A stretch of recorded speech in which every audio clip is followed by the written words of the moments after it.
So for this next demonstration, we want to showcase some of the unique capabilities of the Neat devices running Zoom rooms. And so what they built into their devices is something called subject boundary. And why is that helpful?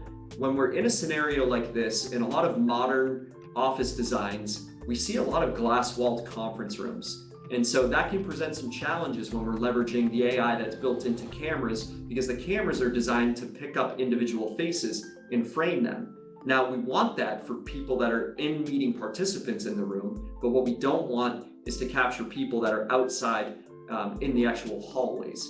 And so we'll notice that we have a few of us in here. We have our friend Leo has joined us now. And so we're framing multiple faces of the in-room. You still see that primary whole room view to get the context of this room with Smart Gallery.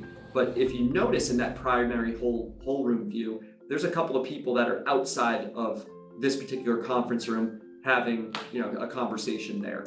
Now, what we've done is we've designed that subject boundary for a very specific depth and width in this particular room. So even though they're sitting out in that hallway and we can see them through the glass wall, the cameras are not picking them up and framing them and bringing them into the meeting more prominently the way that we want in-room participants.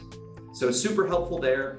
You can also configure it for different use cases and scenarios where you might have a room that you may have some catered lunches and things like that. So there might be people that are going to set up lunches and caterers coming in. You don't necessarily want to capture their face and represent them in the meeting. So that's where the depth of the subject boundary becomes helpful. So you can cut off people that are outside of that zone and make sure that we're not framing those. So we're only exclusively focused on what we want to bring into the meeting and making sure we're leveraging the AI to tune out people that are outside of that zone. That's really helping deliver that nice meeting experience, and users don't have to worry about capturing people that are outside of the shot of the intended experience.